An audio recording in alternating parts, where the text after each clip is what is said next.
Hi everyone. Video शुरू करने से पहले मैं अपने बारे में छोटा सा इंट्रोडक्शन दे देती हूँ। तो my self Kajal, currently I am preparing for SSC exam.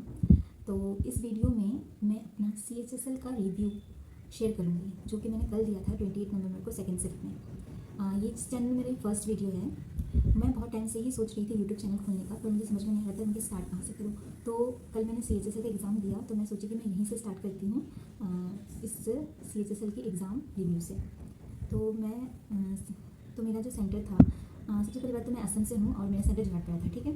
तो जब मैं सेंटर में पहुँची तो मेरे साथ क्या हुआ, जब मेरा जो वेरिफिकेशन जब हो रहा था, तो जो मेरा फ़ोटो जो मेरा आधार कार्ड क्या बोलते हैं एप्लीकेशन का, जो मेरा एडमिट कार्ड का जो फ़ोटो है और जो मेरा रियल में जो वहाँ पर मेरा फ़ोटो लिया जा रहा था, आपको तो सबको पता ही होगा कि ऐसे फ़ोटो लिया जाता है, तो वो मैच ही नहीं कर रहा था। और एट द एंड मैच ही नहीं हुआ मेरा फ़ोटो। हाँ, तो मेरा फ़ोटो मैच ही नहीं हुआ, तो मैं भी बहुत डर गई थी कि ऐसा क्या हो रहा है। ऑलमोस्ट 30 to 35 मिनट्स मेरा टाइम इसी में गया। और वहाँ के मैं मतलब इस इन्विजिलेटर के पास जा रही थी, कभी उस इन्विजिलेटर के पास जा रही थी, मतलब उन लोग ही मुझे भेज रहे थे, आप इधर दिखाओ उधर दिखाओ। तो मतलब उस कंप्यूटर से इस कंप्यूटर होकर मतलब मेरा चेक कर रहे थे, लेकिन नहीं हुआ। वहाँ पे मेरा थोड़ा मजाक टाइप भी बन रहा था कि आपकी जुड़वा बहन है क्या एंड ऑल, ऐसा उन लोग मेरे से मजाक कर रहे थे। ठीक है, वो तो बहुत नर्वसनेस हो गया था मुझे कि मुझे एग्ज़ाम देने मिलेगा भी कि नहीं। फिर लास्ट में जब मेरा फ़ोटो नहीं हुआ, पता नहीं ऐसा क्यों हो रहा था, जबकि मैंने फॉर्म भी खुद से ही भरा था, खुद से मैंने फ़ोटो खींचा था, फिर भी ऐसा। ठीक है, फिर उसके बाद कैसे भी करके नहीं हुआ, अटेंड नहीं हुआ। फिर उसमें उन्होंने एक एप्लीकेशन लिखवाया, मतलब उन्होंने लिख के उसमें लिखा हुआ था कि आप एग्ज़ाम दे रहे हैं, लेकिन इन केस इन फ्यूचर आपका एग्ज़ाम कैंसिल भी कराया जा सकता है, ऐसा बोल के एप्लीकेशन लिखा और उसमें मेरा सिग्नेचर लेके फिर मुझे एग्ज़ाम देने के लिए दिया। तो इतना हो गया।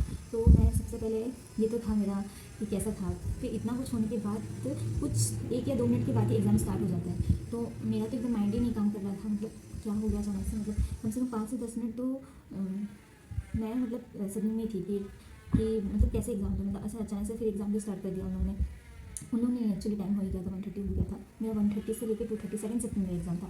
तो एग्ज़ाम स्टार्ट हो गया। फिर उसके सबसे पहले मेरा जो सेक्शन खुला है इंग्लिश का, लेकिन मैंने इंग्लिश का कोई सेक्शन अटेंड नहीं किया। मैं घर से सोच के ही गई थी कि मैं रीजनिंग करूँगी। लास्ट टाइम मैंने सीजीएल का जब एग्ज़ाम दिया सितंबर में, मैंने सीजीएल का भी एग्ज़ाम दिया। वो मेरा फर्स्ट एग्ज़ाम था, एक गवर्नमेंट एग्ज़ाम का मेरा फर्स्ट एग्ज़ाम जो था वो सीजीएल था, और सेकंड मेरा ये CHSL है। उससे पहले मैंने कोई भी गवर्नमेंट एग्ज़ाम नहीं दिया है। ये मेरा अभी तक का 2 एग्ज़ाम मैंने जो दिया है। हाँ, तो उस टाइम में ना मैथ्स में बहुत टाइम चला गया था और मेरा पैटर्न भी बहुत ही कम था सीजीएल के एग्ज़ाम में। तो इस टाइम मैंने सोचा था कि मैं मैथ्स को लास्ट में करूँगी, बाकी सारा सेक्शन करने के बाद मैं मैथ्स अटेंड करूँगी। तो सबसे पहले मैंने रीजनिंग सेक्शन किया, लेकिन रीजनिंग सेक्शन में भी क्या हुआ, क्या बोलते हैं कोडिंग डिकोडिंग नंबर सीरीज से क्वेश्चन आ गए थे, जो कि पैटर्न में समझ नहीं पा रही थी। वो बहुत ही टाइम कंज्यूमिंग होता है अगर आप पैटर्न नहीं समझ पाए। तो मेरा 30 मिनट तो मेरे को रीजनिंग सॉल्व करने में ही चला गया। 30 मिनट्स में रीजनिंग को सॉल्व करने में चला गया। फिर उसके बाद करने के बाद जब 30 मिनट जो बाकी के बचते हैं, उसमें मैंने फटाफट रीजनिंग सेक्शन को कंप्लीट करने के बाद, हाँ तो मैं पहले बता देती हूँ रीजनिंग सेक्शन में क्या क्या क्वेश्चंस आए हुए थे। तो सबसे पहली बात तो कोडिंग डिकोडिंग आया था। फिर उसके बाद नंबर सीरीज, इन 2 टॉपिक से ज़्यादा सिलोलिज्म ये सब कुछ भी मेरे शिफ्ट में मैंने नहीं देखा। इन दोनों से ब्लड रिलेशन थे और नन कुछ मैथ्स के क्वेश्चन भी मुझे दिखे, पता है 2-3 क्वेश्चन मुझे मैथ्स के दिखे, जो कि मैं समझ ही नहीं पाई कि क्वेश्चन पूछा क्या गया, मुझे समझ में नहीं आया। तुम्हें पता है वो क्वेश्चन छूट ही गया, मतलब मैंने छोड़ दिया था, बाद में देखूंगी बोल के, लेकिन बाद में मुझे टाइम नहीं मिला। और अर्थ क्या बोलते हैं मैथमेटिकल ऑपरेशन से भी क्वेश्चन थे। बस रीजनिंग में तो यही था और कुछ ऐसा एक्स्ट्रा कुछ आया नहीं था। एक्स्ट्रा में बस वही था कि मैथ्स टाइप कुछ क्वेश्चन आए थे, वो जो मुझे समझ में नहीं आया कि क्या पूछ रहा है ये लोग। ठीक है, फिर उसके बाद ये करने के बाद मैंने बोला कि मैंने 30 मिनट्स तो रीजनिंग में चला गया, बाकी के 30 मिनट्स में मैं मतलब फिर तो मैं बड़ा डर गया क्या होगा। तो उसके बाद मैं सोचा कि मैं पहले इंग्लिश कर लेती हूँ, फिर मैं जीके करूँगी, फिर मैं मैथ्स करूँगी। अगर मैं मैथ्स करने जाती तो मैं तो टाइम सारा चला ही जाता, इसलिए फिर मैं इंग्लिश में चली गई। इंग्लिश में सबसे पहले मेरा क्वेश्चन एक था वॉइस का, जो कि बहुत ही ईजी था, मैंने कर लिया। उसके बाद डायरेक्ट पैसेज लगते हैं। पैसेज भी जब मैंने क्वेश्चन पढ़े, मैंने पैसेज पहले पूरा नहीं करा, मैंने जब क्वेश्चन पढ़े क्वेश्चन बहुत ईजी थे, और पैसेज पढ़ते मारते नहीं, अगर आप क्वेश्चन का जो पॉइंट है मेन पॉइंट देख के अगर पैसेज में आ जाएगी तो आपको डायरेक्ट आंसर मिल जाएगा, इतना ईजी था। और कुछ क्वेश्चन में पैसेज पढ़ने का जरूरत भी नहीं, अगर आपने पढ़ा है मतलब वोकैब रिलेटेड आपका नॉलेज है तो आप डायरेक्ट भी क्या बोलते हैं आंसर लगा सकते हैं। इस टाइप का कोई पैसेज आएगा, पैसेज इज़ वेरी इजी।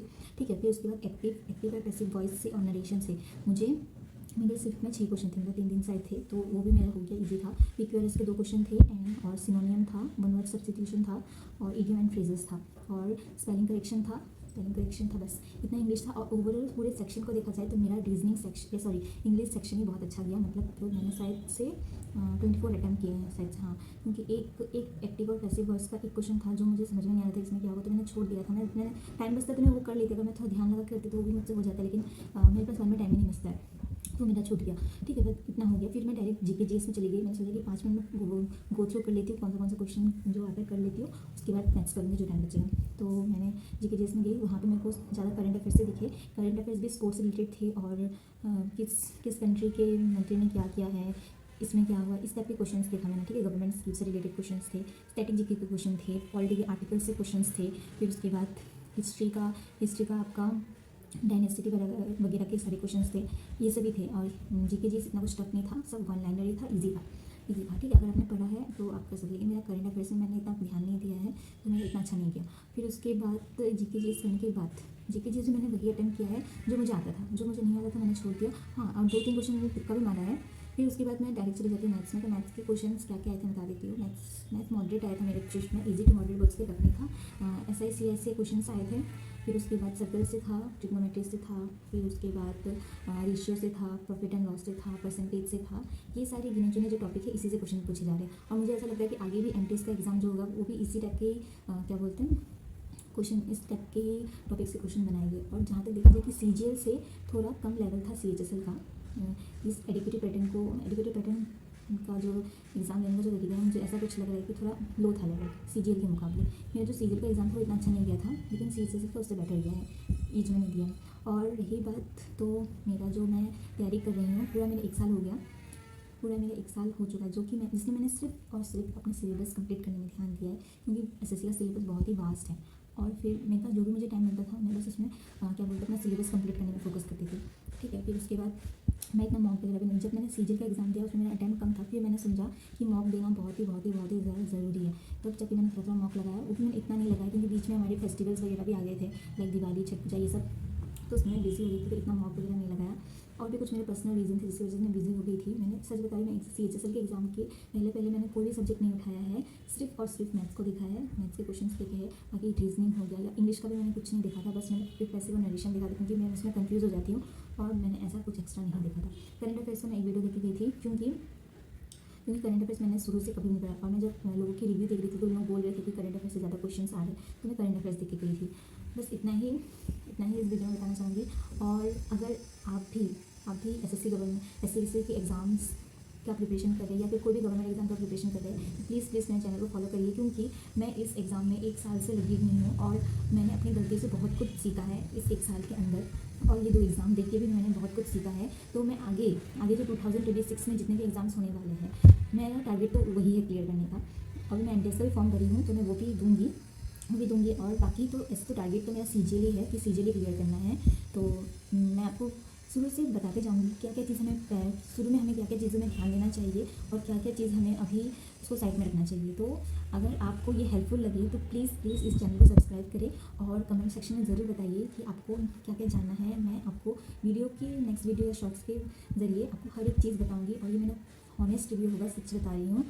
मैं कुछ भी ऐसा वैसा नहीं बोलूँगी, जो मैं खुद एक्सपीरियंस की हूँ, जो मेरे साथ हुआ है, मैं सारा कुछ बताऊँगी क्या कैसे करना चाहिए। और जितनी भी मेरी गलती है और उस गलती से मैंने क्या सीखा है, वो सब कुछ मैं आपके साथ शेयर करूँगी आगे आने वाली वीडियो में। तो please subscribe to my channel. Thank you, bye bye.